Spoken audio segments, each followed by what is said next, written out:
వాస్తవాలు పెట్టి.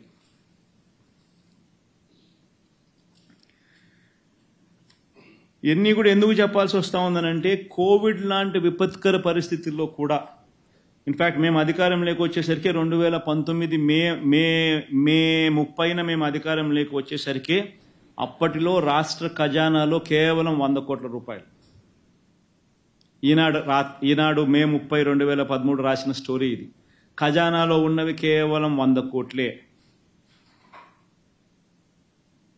ఈ నెల ప్రభుత్వానికి అవసరమైంది 5,000 కోట్లు. ఓవర్ డ్రాఫ్ట్ సాయంతోనే జీతాలు, పెన్షన్లు, సామాజిక పెన్షన్లకు 1,200 కోట్లు అవసరం. ఎలా రాష్ట్రం అతలాకుతలం రాష్ట్రం అని చెప్పి రాసిన ఈనాడు.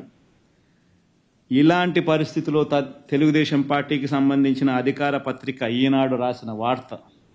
ఇలాంటి పరిస్థితుల్లో కూడా మేము పూర్తి బడ్జెట్ ప్రవేశపెట్టాం. ఇలాంటి పరిస్థితుల్లో కూడా జూలై 12న రాష్ట్రంలో ఇక్కడ పూర్తి బడ్జెట్ ప్రవేశపెట్టడం జరిగింది.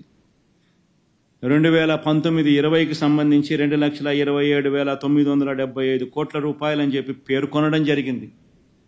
పేర్కొనడమే కాదు, బడ్జెట్ డాక్యుమెంట్లో వాల్యూమ్ 5, వాల్యూమ్ 6కి సంబంధించిన డేటా కూడా పెట్టడం జరిగింది.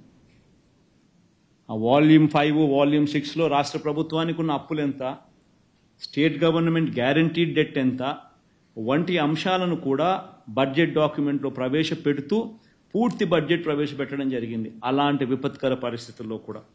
అంతేకాదు, ప్రవేశపెట్టడమే కాదు, ప్రజలకు చెప్పిన ప్రతి పథకము కూడా, మేనిఫెస్టోలో చెప్పిన ప్రతి హామీని కూడా మొట్టమొదటిసారిగా ఏ నెలలో ఏ పథకం ఇస్తాము అని చెప్పి క్యాలెండర్ ఇచ్చి క్రమం తప్పకుండా 2,71,000 కోట్ల రూపాయలు డీబీటీ ద్వారా ప్రతి అర్హుడికి కులం చూడకుండా, మతం చూడకుండా, రాజకీయాలు చూడకుండా, పార్టీలు చూడకుండా,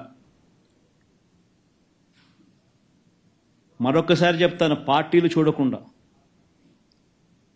డోర్ డెలివరీ చేశాం. మాకు ఓటు వేయని వారికి కూడా ఇంటికి వెళ్ళి తలుపు తట్టి మరీ డోర్ డెలివరీ చేశాం. ఏ నెల ఏ పథకం ఇస్తున్నామో ముందే చెప్పి బటన్ నొక్కి మరి చంద్రబాబు నాయుడు ఏం చేస్తా ఉన్నాడు? ఆయన చేసేది ధర్మమేనా? ఆయన చేసేది న్యాయమేనా?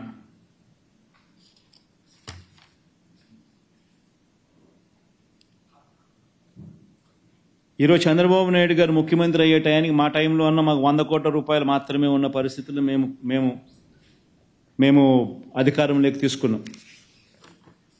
2019 మే 30న మేము అధికారం వచ్చేసరికి అప్పట్లో రాష్ట్ర ఖజానాలో ఉన్నది కేవలం 100 కోట్ల రూపాయలు.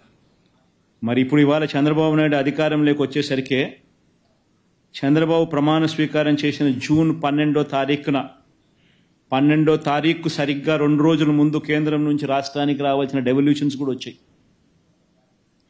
5,655 కోట్ల రూపాయలు డబల్ బోనాజా, 2 డెవల్యూషన్స్ కూడా ఇచ్చినాం. వచ్చి ఆయన ప్రమాణ స్వీకారం చేసే టయానికల్లా రాష్ట్రంలో కనీసం 7-8 వేల కోట్ల రూపాయల డబ్బులు ఉన్నాయి. మాతో 100 కోట్ల రూపాయలతో మేము ప్రమాణ స్వీకారం చేసినాం. మా 100 కోట్ల రూపాయలు ఉన్నప్పుడు మేము చేసినాం. ఆయన అధికారంలోకి వచ్చేసరికి జూన్ 12వ తారీఖు సరిగ్గా 2 రోజులకు ముందు కేంద్రం నుంచి వచ్చిన డెవల్యూషన్స్ కూడా 5,655 కోట్ల రూపాయలు కూడా అప్పటికే ఆయనకు వచ్చి ఉంటాయి. మొత్తంగా 7-8 వేల కోట్ల రూపాయలు అప్పటికే ఆయనకు అందుబాటులో ఉన్న పరిస్థితులు.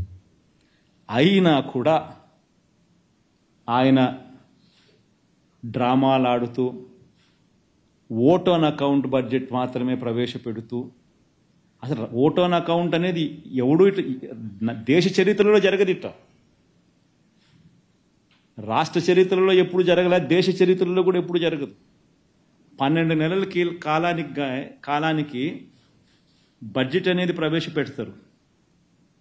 7 నెలల కాలం ఓట్ ఆన్ అకౌంట్ బడ్జెట్ ప్రవేశపెట్టడం అన్నది ఏ దేశంలో, ఏ రాష్ట్రంలో ఎప్పుడు జరగదు, దేశంలో ఎప్పుడు జరగదు.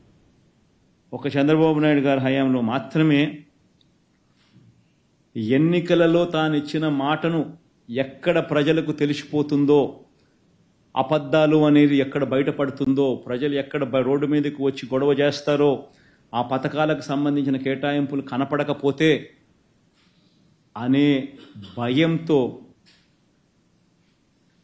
అప్పులు ఎక్కువ ఉన్నాయి, రాష్ట్రం అతలాకుతలము అని చెప్పి తాను చెప్పాలనుకుని అబద్ధాలు చెప్పాలనుకునే దానికి ఊతం కల్పించుకునే దానికోసం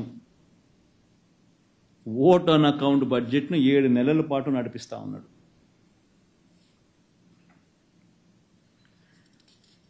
దీంతో పాటు రెగ్యులర్గా బడ్జెట్ ప్రవేశపెడితే వాల్యూమ్ 5, వాల్యూమ్ 6 కూడా రాయాలి. ఆ వాల్యూమ్ 5, వాల్యూమ్ 6లో ఇంతకుముందు నేను చూపించిన స్లైడే మళ్ళీ వాళ్ళు పెట్టాలా? అప్పుడు అప్పులు ఇంతే ఉన్నాయి, మీరు ఇంత చెప్పినారు అనేది అవాస్తవం అని తేలిపోతుంది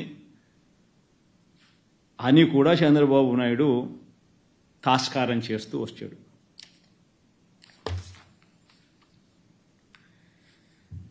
ఇవన్నీ ఆర్థిక విషయాలకు సంబంధించి చంద్రబాబు నాయుడు గారు చేస్తూ ఉన్న వైట్ పేపర్ కాదు, అది తప్పుడు పేపర్లు. ఆ తప్పుడు పేపర్లకు మేము ఫ్యాక్ట్ పేపర్లను మేము ఈరోజు మీ అందరికీ కూడా ఇవ్వడం జరుగుతుంది. అందరికీ వచ్చిన వాళ్ళందరికీ కూడా కాపీ అందరికీ ఇచ్చేసేయండి. కంపేర్ చేయండి, ఎవరు వాస్తవము ఎవరు కాదు అనే చూడండి. ప్రజల దృష్టికి వాస్తవాలు తీసుకొని పోయే ప్రయత్నం చేయండి. ఎందుకంటే ఇది మన బాధ్యత కూడా. ఈ రకంగా గవర్నమెంట్లో ఉన్న వ్యక్తి తాను చెప్పిన మోసాలకు, తాను చెప్పిన అబద్ధాలకు తాను ప్రూవ్ చేసుకునే దానికోసం, తాను జస్టిఫై చేసుకునే దానికోసం, తాను బయటపడే దానికోసం, తన మోసాన్ని ప్రొపగేట్ చేసుకునే దానికోసం లేని అబద్ధాలను, లేని లెక్కలను చూపించడం, ప్రొపగేట్ చేయడం ఇటువంటి విషయాల మీద, ధర్మం అధర్మం మీద ఖచ్చితంగా మీరు ధర్మం వైపు ఉండవలసిందిగా మిమ్మల్ని అందరినీ కూడా కోరుతా ఉన్నాను.